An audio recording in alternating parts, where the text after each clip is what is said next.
Febi Bilstein recommande de confier tout diagnostic et entretien à un mécanicien automobile hautement qualifié. Dans cette vidéo, nous voyons un défaut fréquent concernant le filtre à particules. Il affecte plusieurs modèles Ford très populaires. Très fréquemment, ce problème fait l'objet d'une erreur de diagnostic, ce qui se traduit souvent par le remplacement de pièces qui peuvent parfaitement être entretenues. Évitez de perdre du temps et de l'argent. Une défaillance du filtre à particules peut être signalée par un voyant d'avertissement de gestion du moteur ou par un voyant de filtre à particules qui s'affiche sur votre tableau de bord avec une éventuelle perte de performance du véhicule.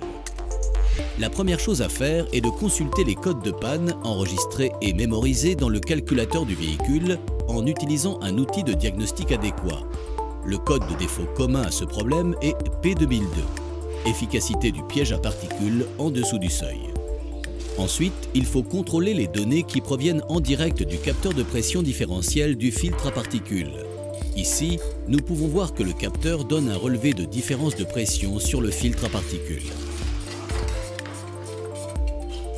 Avant de condamner le capteur, il faut vérifier si le câblage est en bon état, tester le fonctionnement des capteurs. Ici, nous utilisons une pompe manuelle raccordée au capteur pour générer une pression. L'outil de diagnostic confirme que le capteur fonctionne correctement et donne un relevé. Nous pouvons donc exclure la panne du capteur de pression. Ensuite, nous devons inspecter les signes d'endommagement du filtre à particules, y compris les conduites en acier et les flexibles en caoutchouc qui sont raccordés au capteur de pression. Comme vous pouvez le voir, les flexibles en caoutchouc qui raccordent les conduites du filtre à particules au capteur de pression se sont détériorés et se sont détachés, d'où le relevé de données incorrectes sur l'outil de diagnostic. Dans ce cas, la réparation est simple. Retirez les conduites endommagées et les remplacer par des conduites neuves.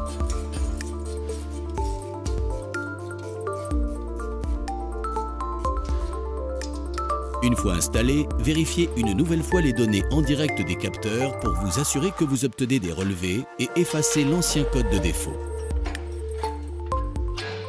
Testez sur route le véhicule pour vous assurer qu'il fonctionne désormais correctement et qu'aucun voyant d'avertissement ne s'affiche.